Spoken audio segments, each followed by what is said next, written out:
And now it's time to round up today's top stories in the world of science with CTV science and technology expert Dan Riskin. Dan, good morning. Good morning. Hey, Dan, good to see you. So let's start with this one. A new study shares viewing art online can improve a bad mood and reduce anxiety. So let's get Googling here. Yeah, absolutely. So, I mean, we all know going to the art gallery can sort of set a tone and bring you joy, and art is wonderful. But like clicking on it online, does that really do anything? Google Arts and Culture has a whole bunch of really great art available. And when you go through, it zooms in on different parts and it tells you something about what's going on. So it's a little bit like being with a curator while you look at this stuff. And the question is, does that have any influence on people? Does it affect their mood? And so they had 240 people do this. It's a 2-minute thing to go see one of these pieces of art. That's actually it right there. It's Monet's Water Lilies that they did specifically for this one. And what they found is that people that were in a bad mood before they started were in a better mood by the time they finished this 2-minute experience. And the effect was strongest for people that have an aesthetic sense. So if you're the type of person that loves the lyrics of a song or gets emotional when you hear a poem, or you're just an art lover in general, there's no reason not to take advantage of the World Wide Web and the art that you can experience there, because it may not be the same as an art gallery, but it can have an emotional impact on you that's very positive. It's kind of a great hack. Yeah, for doom scrolling. Yeah, like exactly, instead of doing that, just head to an art website as a counterbalance to all that negative stuff on the internet. Okay, thanks for that, Dan. And next up, money is a big talk for couples, and it seems newlyweds that merge their finances are better off in their relationships than those who do not. Yeah, so we know from previous studies that when you ask couples, do you share your finances completely or do you keep them separate? And then you ask them how happy they are in their relationship. There's a correlation. People that share their money tend to be happier in their relationship. But were they already happier and that's why they share their money? Or did sharing the money make them happier? Which came first? So in this study, they got volunteer couples, 230 of them, and they said, we're going to tell you which of those two scenarios to choose. For the first 2 years of your marriage, we're going to assign you either keep your finances separate or merge them. And so it was really randomized, and the couples were compensated for doing that. And what they found is there really was an impact. When people merge their finances, they're happier as a couple 2 years into the marriage. And so if you're newlyweds or if things are getting serious in the relationship, merging finances is one way to give a little extra pepper to the relationship and help it be a little bit stronger than if you keep your finances separate. And it can lead to some serious stress if you don't sort of, release all that or sort of share that kind of information, because down the line, if something happens and suddenly it's like, you mean what? You don't have or do have? That's right. Yeah, makes a lot of sense there, Dan. Yeah. Okay, and you can see... It does. Yeah, they chased after, they asked they did a separate thing where they asked 700 people why they thought these trends might exist. And a lot of people just talk about the idea that you're focused on shared goals and the fact that you're building for a future together, and the fact that you can give each other money without a tit for tat. So it's not like you paid for dinner this time, so I'll pay for it next time. Yes. It's just all together, and that takes a certain element of stress out of the relationship. Collective pool there, kind of. Yeah. Right. Okay, lastly, Dan, a study out of Michigan says brain scans of people being taken off life support could, quote, see their lives flash before their eyes when you die. So it seems to really happen. Yeah, well, we don't know for sure. What we are finding from this study is that when 4 people were taken off life support while their brains were being scanned, 2 of them experienced an increase in brain activity that looks like a dream or looks like consciousness right as they passed away. Only 2 of the 4, so 50%. But we couldn't ask them afterwards what the experience was because, of course, they passed away. And so this increase in brain activity, some people are saying it's clearly evidence that you have some kind of a spiritual moment and your life flashing before your eyes, or who knows what. But something's happening. Other people say, you know what, it might just be the brain dying and having some electrical activity that just sort of reflects the fact that it's not working properly anymore. And so we still don't know exactly what's happening, but something is happening as people pass away, which is very interesting. Okay, yeah, it's hard to figure out how we'll ever find that out. Hard to get the answers, Yeah, once again, like a chicken or egg situation. All right, CTV science and tech expert Dan Riskin, thanks for joining us. Take care. Thanks, Dan. This is Denim. It is Tuesday, and that means it's also Take Me Home Tuesday time. Today's pet looking for a forever home is Denim. He's a mixed large breed dog. And we're also joined by Callie Millman of the Ontario SPCA. Welcome to the show. Oh my gosh, Denim is absolutely adorable. Isn't he? Yes, and you were saying that he was born in your care along with his 9 other siblings. Yeah, so Mom came to us from Manitoulin Island, and yes, he was a part of a litter of 9. Wow. So So yes, a lot of them have been adopted already, but Denim has not yet. So if you're looking at this adorable little snuggler and you're thinking, maybe I want some puppy kisses, yeah, you can adopt from us. I just love how he's sitting. Like, look at the both paws, just like, and he's got big paws. That's how you can tell he's a big pup, right? That's right. He's going to be a big dog, so you kind of get a sense of that when you look at the size of his paws, and of course we knew what Mom looked like too. So yes, he'll be a big dog, but ready to find their forever home. And of course, you know, when you adopt from the Ontario SPCA, our dogs are spayed or neutered, microchipped, and you also get to go home with some great items. We have a great Get Pet Ready guide from our friends at Swiffer. We try and set you up for success so that you've got everything that you need to bring this furry friend into your home. The whole package. Can you tell us, tell our viewers a little bit more about Denim's personality? I know he likes to snuggle. What kind of family would be great for him? Yeah, so with a puppy, you're going to want to keep in mind that there's going to be some training that needs to take place. So it's going to be a little bit of work. You'll have to go on regular walks at least twice a day, really lots of playtime and, you know, get that energy going. Right. And then, of course, you know, puppy training, potty training will have to happen as well. So a family that's really ready to put in a little bit of that extra work and time and consistency is really the key there. But kids are okay. He's okay with children. Oh, 100%. Yeah. With a puppy, that's the one thing is, you know, he really is at this point just a snuggler, cuddler, you know, lovable little guy, and really open for you to train them and get them integrated into your home and your family. He's so sweet, and his coloring on his face is so beautiful. I know. It's kind of like his own mask. Yeah. His own permanent COVID mask, but he makes it fashion. I just have to pet him. He's so cute. Okay, and so he's available for adoption at the Ontario SPCA York Region Animal Centre. That's right. And I know that you guys are also here to tell us about emergency preparedness when it comes to our animals, because let's say there is an emergency, we want to get our furry friends or loved ones to a safe place as well. So what kind of campaign are you guys doing for that? So the month of May is really Emergency Preparedness Month, where we really like to highlight the importance of being prepared, as you mentioned, should the worst happen. During our campaign, you can actually visit our website, ontariospca.ca/EP, and what we have on there is a chance for you to sign up for a decal for your window. And what that decal does is, should there be a fire or an emergency in your home, first responders can recognize that decal on the front window of your home and know, there's some animals inside that may need rescuing, so that you and your family can get out safely, and they can also find the animal that may need to get out as well. So having a plan in place as well, talk to your family about what the plan is should something happen, because you just want to always make sure in a situation like that you really are prepared, because of course it can be quite frightening for a family during in an emergency situation. Oh, yeah, absolutely. It's not something you want to leave to the last minute. That's right. All right. Well, Callie, thanks so much for coming in and introducing us to Denim. Thank you. Absolutely gorgeous. I hope he finds his forever home. We really appreciate it, and we'll talk with you soon. Thank you so much. Okay. Bye, Denim.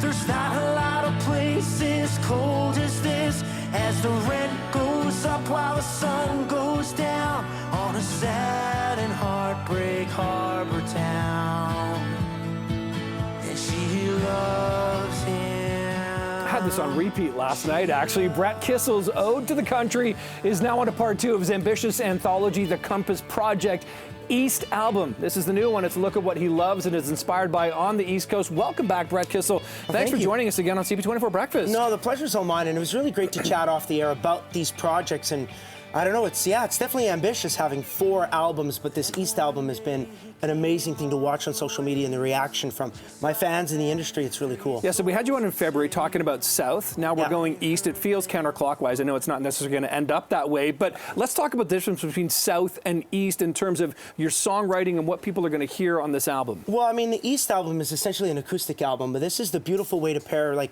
lyric and melody. I love Eastern Canada so much, and I love the coastline there. So when I was at Peggy's Cove, as soon as COVID, all the mandates had lifted, that my very first flight that I went on was to Halifax to visit my friend Kevin Bushy, and we stood at Peggy's Cove with some of his family members around, and I said, how can I capture what I'm feeling right now in a recording? And he reminded me that I've got all these songs that I've written that I'd break out around a campfire, but would never really make an album until we realized I actually have enough material to make something really, really special. And the way Justin Cutting and Spencer Cheen, my 2 producers, produced this record, and Connor Riddell, a really good friend of mine, played guitar all over this record.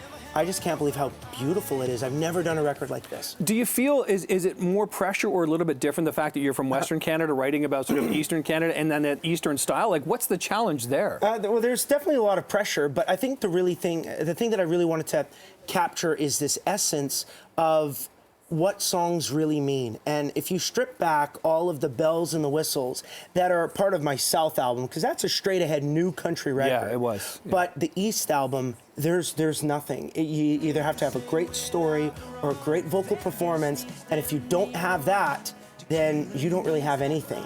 But that's, you know, the beauty of a singer-songwriter, so I'm really proud of how that record stands out. And the East also includes a cover song today. Can you talk about the selection of that? Because obviously there are plenty of songs you could cover. Why did you choose that one in particular? So my wife Cecilia and I, we love acoustic music, and when we're driving with our kids, or if it's just our time and, you know, having a little R&R wherever we may be, we're listening to those kinds of songs with those vibes. And Hollow Coves and their song Coastline, it changed my life, and the reason why it changed my life is because it's just so beautiful. The production is phenomenal, and I love the lyrics. So I wanted to record that song on the East album, and I'm really proud that she encouraged that side, and we wrote a song together.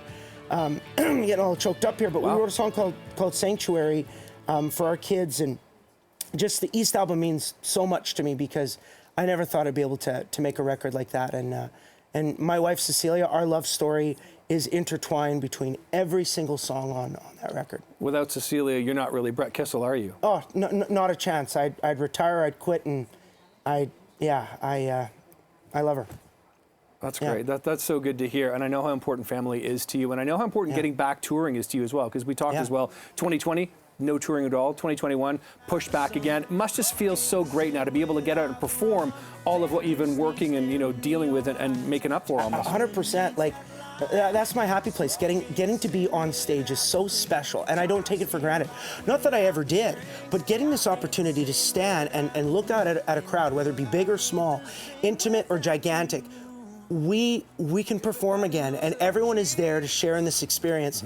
And I get fired up just thinking about all the shows we've got this summer, you know, all the great events. The Canadian Country Music Awards are coming to Hamilton in September, so, you know, me and my family, we hope to be there and to party, because Hamilton sure knows how to throw down. They certainly do. I used to work there, and they can party. Indeed, Brett Kissel, great to talk to you. Good luck with East. I'm sure we'll have you back when we talk about, I believe we're moving west after that. That's right. So we'll see you then. Good luck with this. Thanks for stopping by again.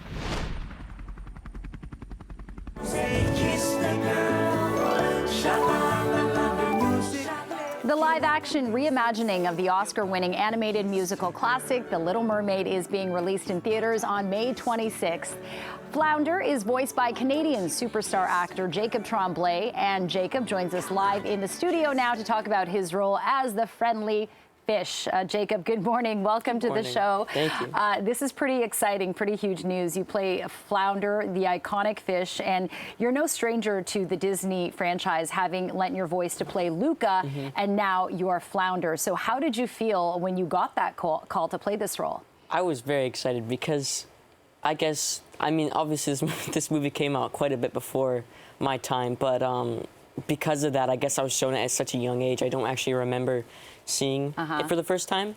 So these songs have always been in my mind since I was little. So yeah, I mean, to be a part of that and be a part of bringing something to newer audiences as well as the older audiences is really exciting. Yeah, you said you wanted to add your own spin to Flounder after having watched, you know, the original animation, and gosh, who doesn't love The Little Mermaid? And you also said, Jacob, that you got goosebumps the first time that you heard Halle Bailey sing as Ariel. Can you bring us back to that moment? And what song was she singing? Yeah, it was Part of Your World. So the thing about that sequence is that Flounder's kind of in the background of it. So I guess during the live action pre-production, I was there. So I was there to, I guess, kind of figure out the timing of and deliver. I think I had like 1 or 2 lines, but yeah, no, it was great to hear her sing in person, because I had never heard her sing like in person. So to get a chance to actually be there while she was singing was very exciting, and she's just so talented. And it was just rehearsal too, so she wasn't even trying, and still just made everyone in the room just tear up. So. Oh wow, I know, and I watched this yesterday, and I really felt goosebumps as well. She really is the Little Mermaid, and I can't picture any other person playing her. Now, staying with sound, you filmed this movie, I guess, before the pandemic, during the pandemic. You were 12 years old, so at a time when, you know, you're in that kind of puberty stage, so your voice sounded a little different back then. What was your reaction when you watched this film and you heard yourself as Flounder? Yeah, it's changed a lot. Okay. So that's why it was easier for me to do, you know, the musical parts, because my voice was still kind of high, so I could hit those higher notes when they needed me to. Yeah. But yeah, it's cool. It's cool because sometimes when you hear your own voice in something, it feels weird, and you kind of, I mean, just like anything really, just hearing your own voice anywhere makes you kind of cringe. But I think because I was so young, sometimes I was like, I couldn't even recognize that it was me, which was cool because it really, it made it so that I was fully immersed in the story, because I wasn't really paying attention to, I guess, my voice, because it had changed so much. So yeah, like you didn't have to put on like an accent for it, for example. Yeah, kind of like looking at baby pictures and being like, oh, I was cute. Yeah, pretty much. Okay, and now, Jacob, your career, you know, since the start, you've worked alongside some pretty big Hollywood names. I mean, Brie Larson in Room, dramatic, you know, movie that won the Academy Award, and where she did for her role, and that was just when you were 8 years old or under 8 years old. Then you start alongside Julia Roberts and Owen Wilson in Wonder. You played August Pullman. That's when you were under 10, and now starring alongside, I mean, Awkwafina as Scuttle, Melissa McCarthy as Ursula, Daveed Diggs as Sebastian, and of course Halle Bailey. What was it like as a team behind the scenes? Well, at the start, obviously, I was quite nervous to have all these people because, and of course, since it's a remake, there's still a lot of pressure, but everyone on the set was so kind and worked together so well. It just really made for an experience, I guess, recording that was very comfortable. And I mean, as you can see in the clips, like, we were really just having fun with it. Like, there was all the pressure kind of lifted once we were filming, and we were just there to kind of have a good time and record. So it was cool because it didn't really feel like work, I guess. It kind of just felt like we were having a good time and laughing. So yeah, like a big jam session. Pretty much, yeah. Yeah, and there is some new catchy music. Okay, Jacob, before we let you go, I do want to ask you, you know, The Little Mermaid, obviously we're dealing with fantasy or not, but you know, mermaids are half human, half fish. So I want to ask you, if you could be any species of animal or creature from the waist down, what would you be? Maybe maybe a gorilla, because I guess they're the closest to a human, so I would still be able to kind of function properly. Yeah. But I guess the legs of a gorilla wouldn't really be too helpful, because I guess their arms are really what help them move. So I kind of just waddle around like a penguin or something.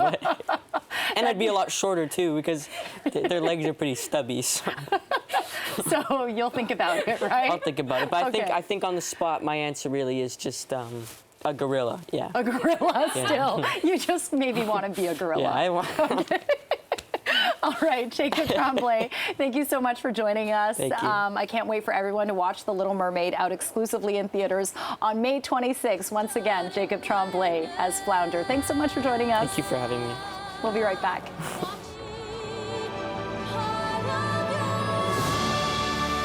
That's what I live for.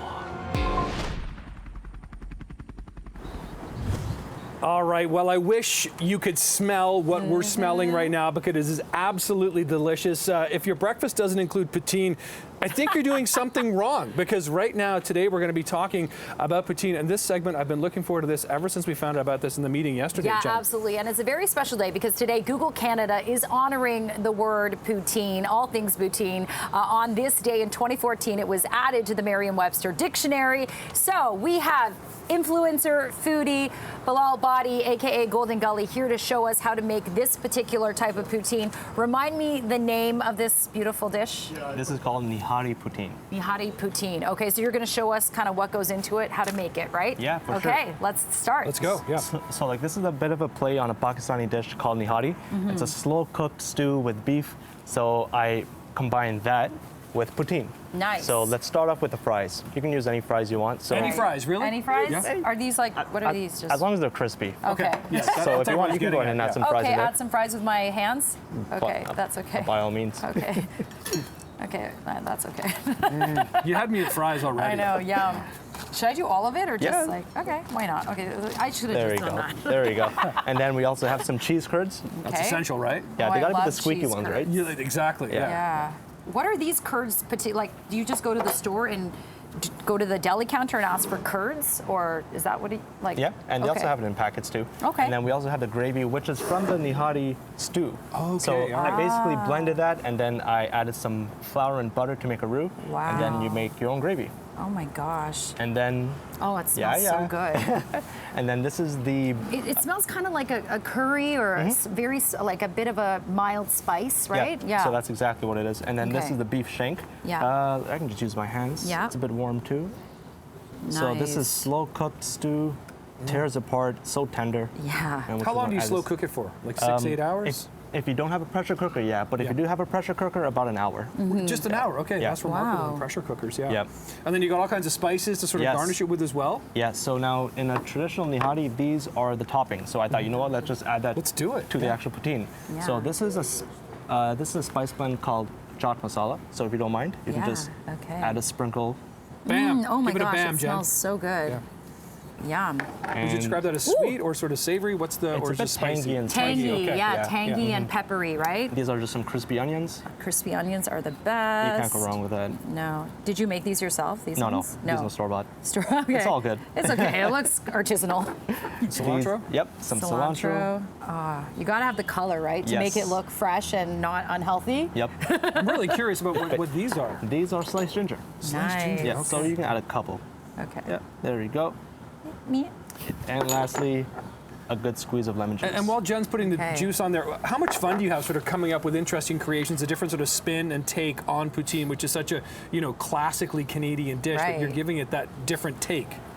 Yeah, it's a lot of fun because, like, honestly, I like the cliche food brings us together. So I've done a nihari with Mexican food, I've done nihari with Japanese food, and it's time to do something with Canadian food. Right. And Golden Gully, your Instagram page, I mean, you've got all kinds of really interesting features on there and good clips, just sort of giving people a sense of the fun you're having. I saw your fry breakdown, for example. Sort of that's why I was really asking about the fries, because Yeah. fries really, that's the base layer of the poutine, right? And if you don't have good fries, Yeah. that can kind of mess up the whole dish, I would suppose. Agreed. As long as it's crispy, but a lot of people say they like soft fries. I don't know about you guys. I like them crispy. I like No, the crispy I like ones it as well. crispy. Yeah, Okay, for there we sure. go. Yeah, So we're we're all on team the same crispy. page on that. Yeah. Because it gets soggy once the gravy and Well, that's the what I was cheese going to say. gets That on kind it. of adds to the sort of, it all melds together, kind of melts. Yeah. Now, once you've done this, are we finished, or would you then take Would this you and like put warm that it in the up, heat it oven? up? What's the process from there? If you want the cheese to melt a bit more, yes, you can also use a blowtorch. You can put it nice. underneath the broiler, but yeah, Okay. like you want everything nice and gooey. Yeah. Now, I don't have a blowtorch in my kitchen. I do have one downstairs. Do you have one downstairs? Yes. How much time would it take to broil it? Because a lot of people may not have one. I'm trying some while you yeah, tell I'm us. trying. Maybe like 5 minutes, maybe. Okay. Yeah, that's This it. one. Oh my gosh, this is Oh absolutely my goodness, sorry. We're just delicious. going in. It's all good.